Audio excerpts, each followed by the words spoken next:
It's an honor and privilege to be here today to discuss one of the defining challenges and opportunities of our generation. And the topic is very close to me and the work that we do. So, the very interesting part is about how do we re engineer global supply chains to become more resilient, more inclusive, and significantly greener? And that's a common question that we always get asked. So, and why I said we always get asked, in my past life, I was leading Maersk at one point of time, which is the largest shipping company in the world. And so the answer to this question will determine not only the competitiveness of the business, but also the prosperity of the nations.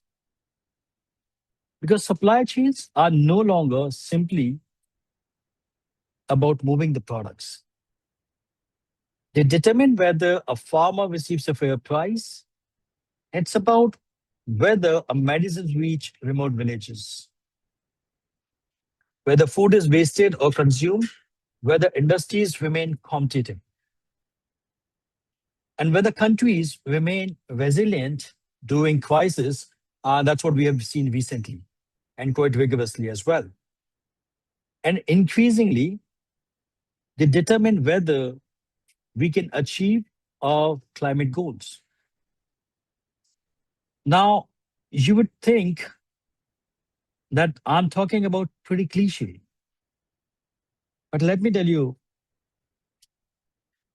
we always put the dollar where our mouth is. And that's what I've always said. Whether it's the largest shipping company in the world as a Maersk with the green mandate, or whether portfolio companies, for that matter, we are building the Tesla of reefer containers, where we are after eliminating diesel from the refrigerated containers in the Indian market to start with and going global with that. But let me bring it back home. The story that changed my perspective. A few months ago, I was speaking to a farmer, and I've been making quite a lot of visits in the rural areas in India. And while I'm talking to you, I'm traveling in India at the moment. He asked me a very simple question. So, why is it that I work hard for 6 months, yet I earn less than someone who transports my produce for 6 hours? That might sound like relevant. That might sound like a very straightforward question for the people, but that really shook me. And that question stayed with me not because the answer was difficult, but because the answer exposed the structural inefficiencies of our global value chains. This particular farmer is not competing against the other farmers. He was competing against the broken logistics, against fragmented infrastructure, against temperature losses, against inefficient financing, against asymmetry in the information, against the outdated technology. And if I sum it up, in many ways, poverty is often a logistics problem disguised as an economic problem. And in the age of polycrisis, and I'm specifically using the word polycrisis, the world today is experiencing what economists called a polycrisis. We have seen pandemics, we have seen climate change, we have seen geopolitical tensions, wars, trade disruptions, cyber attacks, energy insecurity, and extreme weather, right? This is something very relevant to all of us, and that's what we are facing and hearing and listening on a regular basis. Every one of those events exposed one uncomfortable truth. The supply chains that we built for inefficiency, sorry, actually, sometimes the truth just come out, right? So the supply chains that we built for the efficiency are not designed for the resilience. And I said the inefficiency, and that's the reality. So, yes, they are not resilient and they are not efficient.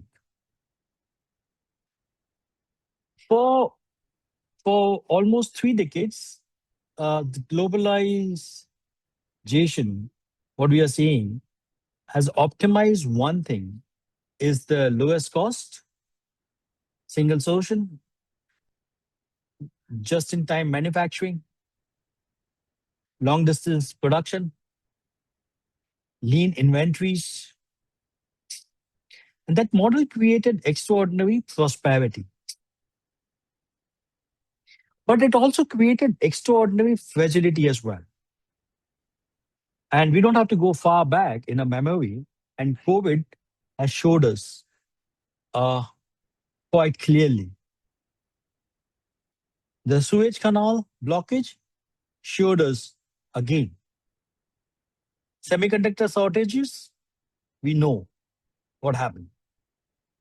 The Red Sea crisis, so supply chains can no longer optimize for cost only.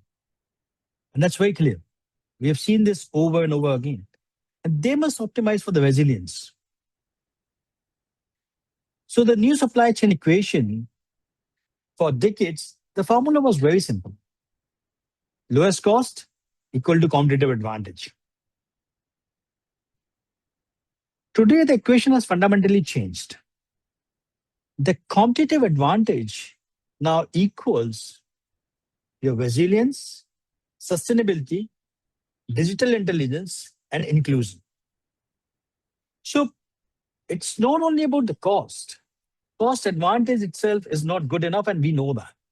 And the time and again, the different crises have showed us very clearly.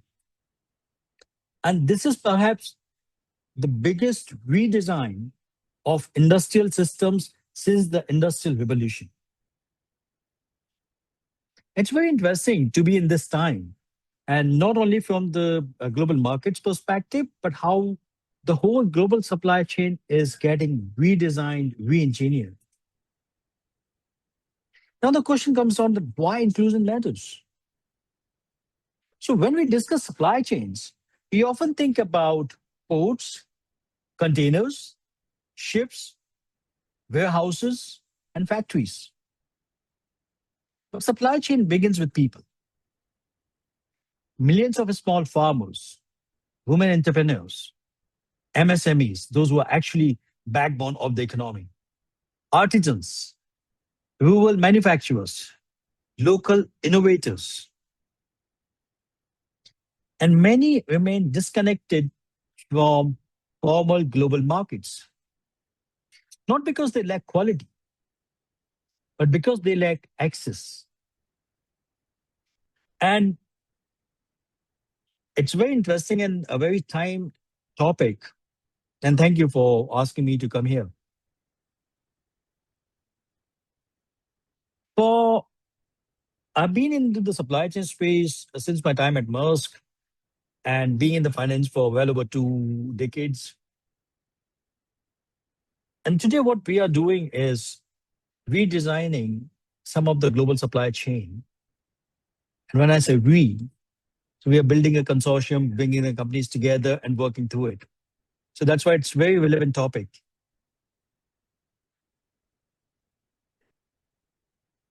So when I said they lack access to finance, they lack access to logistics, they lack access to digital identity, access to trusted markets, and access to technology. So an inclusive supply chain does not simply transport product, it transports opportunity. And it's very interesting the way I'm seeing in India and India's opportunity today. So India stands at an extraordinary moment in the history. For decades, India was viewed primarily as low-cost manufacturing destination. Today, India has the opportunity to become something much larger. the architect of global value chain, and that to trust him. And the trust is very important over here. So the question comes to your mind, I'm sure. Why? Because India possesses unique strengths. The world's youngest workforce, the digital public infrastructure, and that is the UPI, which is the Unified Payment Interface, that is that made India lead in the world in the digital payments. So it's easier for people to make payments and receive payments. Aadhaar, which is unique identity. Account aggregator, which is aggregating the account capability. In the other markets, we call it the open banking. So it's a form of the open bank. ONDC, which is open network digital commerce, bringing the businesses on the same platform. Manufacturing expansions, that's what we are seeing across. And a growing renewable energy ecosystem. And there's another thing which has changed dramatically in last decade. It's about the strong entrepreneurial culture and the increasing geopolitical trust. And when I'm saying this, and I say this very responsibly, that very few nations possess and have this combination. So the next decade, the way I see belongs to the countries capable of integrating physical infrastructure with digital infrastructure. And that's the reality.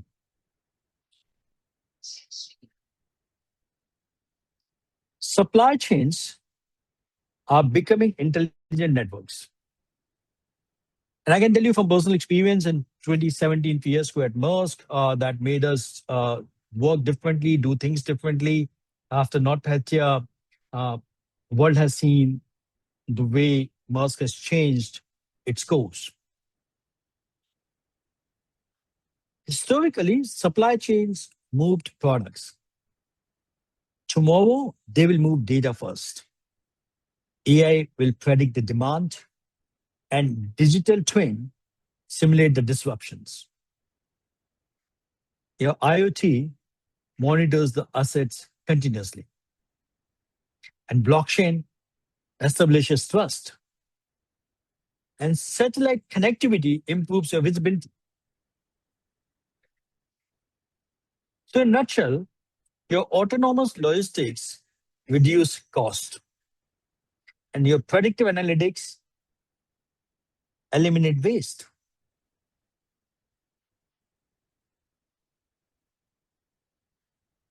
So, every container, every pallet, every truck, and every warehouse will become an intelligent digital asset. So the intelligence itself becomes the infrastructure. And when I'm saying this, I'm saying it responsibly. As I earlier said, we put dollar where our mouth is. We are changing the infrastructure, cold chain infrastructure in country like India. It's not a promotion of the company, it's not a promotion of the product, but it's ideology. So sustainability is no longer optional. For many years, what we have seen, the sustainability was viewed as a corporate social responsibility, CSR. Today, is sustainability is becoming corporate survival. And that's the reality. Whether you accept or you don't, does not matter, but that's the reality. Your customer demands transparency. Your investors are demanding ESG performance. Your governments impose carbon regulations. And that's what we are seeing on a regular basis in the global markets. Consumers rewarding the responsible brands.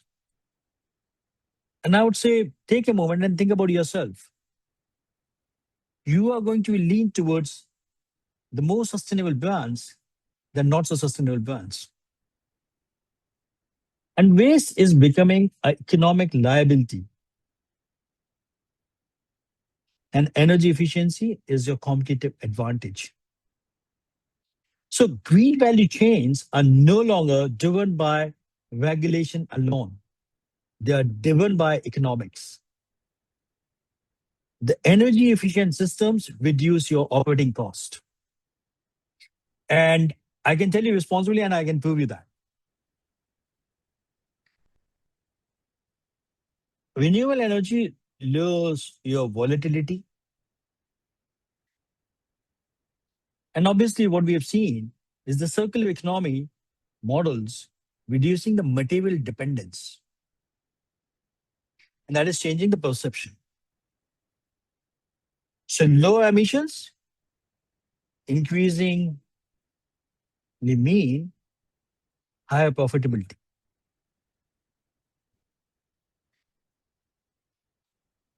And doing good and doing well are no longer contradictory, they're working in tandem. But at the same time, the hidden cost that nobody talks about. So let me share an example. Globally, nearly one third of food produced never reaches consumers. And if it surprises you, it should not, though. If I tell you just a number in India, when we talk about the food and the waste, only because of the cold chain logistics, fragmented cold chain logistics, let me rephrase it, we lose around 40 billion a year. So when I said the one third food does not reach to the consumers, not because we cannot grow food, because we cannot preserve it. And every ton of food wasted represents water wasted, energy wasted, labor wasted, transport wasted, carbon emitted, and low income for the farmers. And that's people don't talk about it. Direct impact, the consumer prices increased, food security, we know it gets weakened, and climate gets worsened. And this is not merely an agriculture problem, it is a supply chain design problem. Every percentage reduction in post harvest loss directly improves the farmer's income. It has direct impact on the national GDP, and it has direct impact on the competitiveness in export, and obviously on the environment sustainability. So re-engineering, when we're talking about the re-engineering the supply chain, let me just bring it back home in terms of the re-engineering cold chains. One of the least discussed yet most components of the global logistics is temperature controlled infrastructure.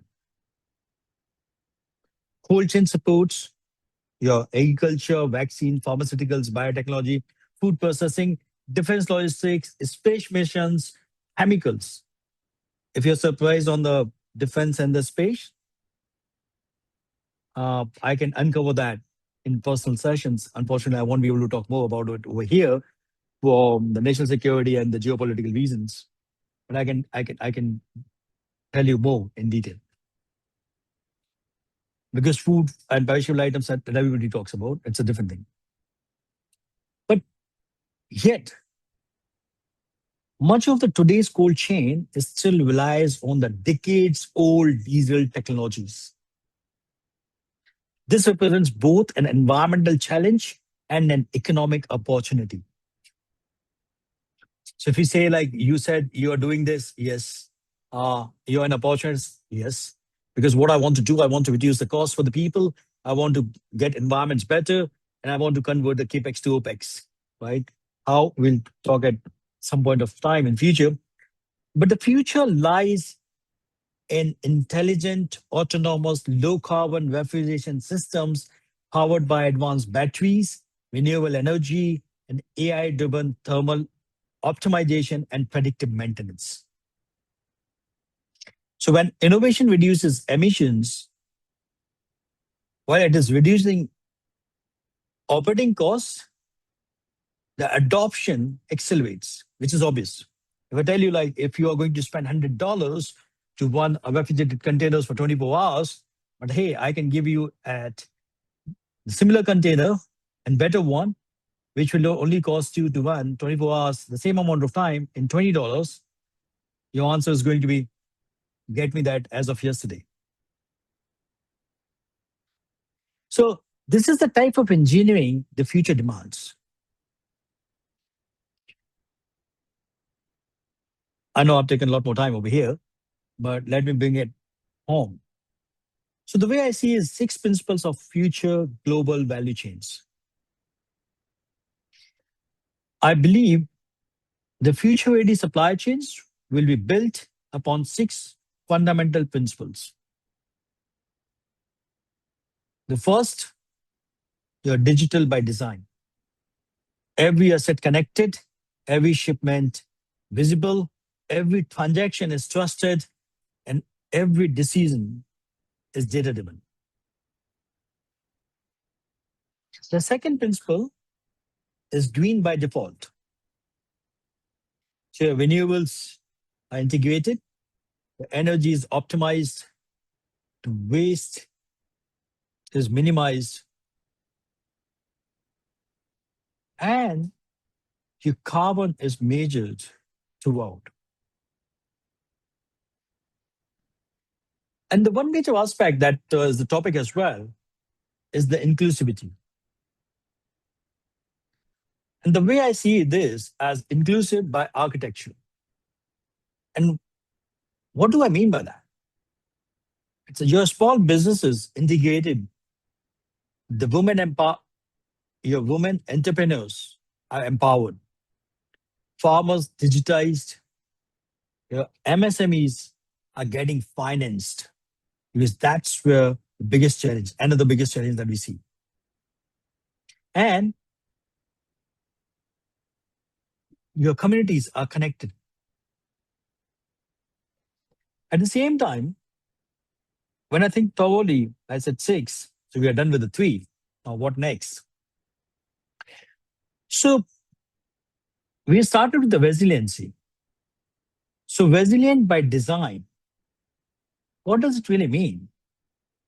From my perspective, it's about the multi sourcing, it's about the regional manufacturing, it's about the strategic inventories, it's about the cyber resilience, because that's one of the major challenges that we see during the time of the crisis, and the business continuity. There's another aspect that I'm seeing quite important and critical that we know, but we have not done enough in the global markets as well. It's about the collaborative ecosystems. No company can solve supply chain alone, and and that's period. If somebody thinks that they can solve the supply chain by themselves, no. What we need is the government. We need the academia. We need the industry. We need investors. We need the startups. We need research institutions, and they need to innovate together. So the future belongs to the ecosystems, not the individual organizations. And I've got some beautiful examples to share, but I'm just cautious about time over here. And the last but not least, the parameter that I think is the human centric innovation.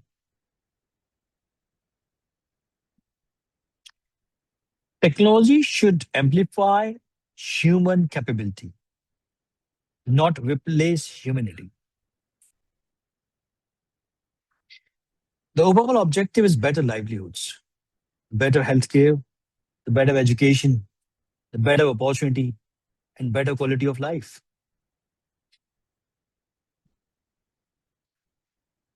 I'm sure everybody is talking about the role of AI and uh, from a different perspective.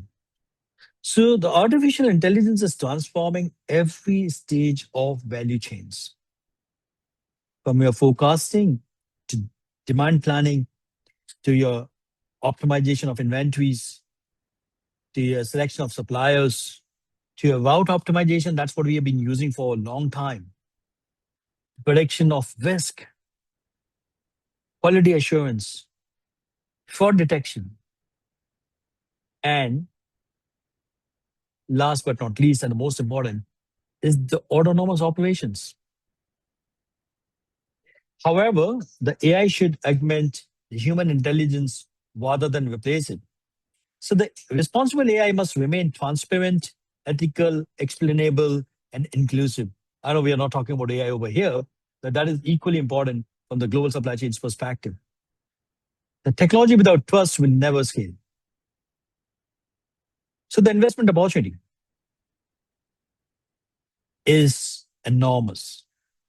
The climate technology, energy transition, advanced logistics, supply chain intelligence, industrial AI, digital public infrastructure, battery technologies, smart mobility, and cold chain innovation. You've got focus on circular manufacturing. And these are no longer the niche sectors. Let me clarify this. They represent the $1 trillion opportunity and the capital increasingly following sustainability. And I can tell you from my experience in last 24 hours, uh, I was at the Humans of EV conference where we were talking about the sustainability, climate, and whatnot. So investors are increasingly seeking measurable impact alongside financial returns. And the winners of the next decade will be those who are building the infrastructure, not merely applications. So yes, let me bring it back home where I'm sitting at the moment in India. So India has an opportunity larger than becoming the world's factory. India can become the world's trusted supply chain partner. We have demonstrated this through digital public infrastructure. Now we can do the same in logistics infrastructure. Imagine India exporting not just the products, but trusted logistics platforms, digital trade infrastructure, climate technologies, supply chain intelligence. And this is nation building through innovation.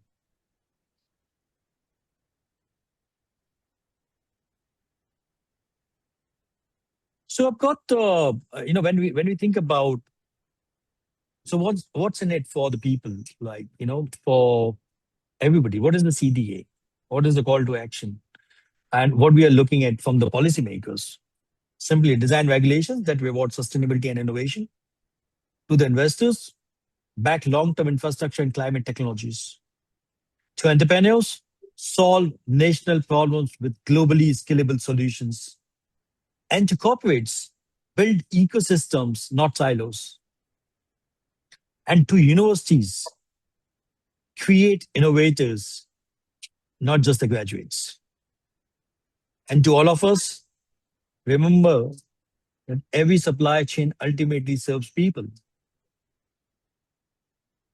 I know my time is up long back, but I would like to leave you with one final thought that throughout the history, civilizations were remembered not for the wealth they accumulated, but for the infrastructure that they built. The Romans built roads, the British built railways, the American built internet, and India built digital public infrastructure. Now we have an opportunity to build something equally transformative, the world's most trusted, inclusive, intelligent, and sustainable value chains. Because the future of global trade will not be determined by the fastest ships or the largest ports. It will be determined by those who build systems that are resilient enough to withstand disruptions. Disruptions, that's what we've seen in last 24 months, or specifically in last 6 years. Intelligent enough to adapt, inclusive enough to create opportunity, and sustainable enough to preserve our planet. Thank you very much. It's a pleasure to be here. Yeah. Thank you, Ritesh, on your valuable insights on global supply chains. Thank you for joining us today. Thank you very much, and apologies for the delay and apologies for probably the background. I'm on board somewhere in central India at the moment. So thank you Yeah, and pleasure thank to be you. here. Thank you. Yeah, thank you.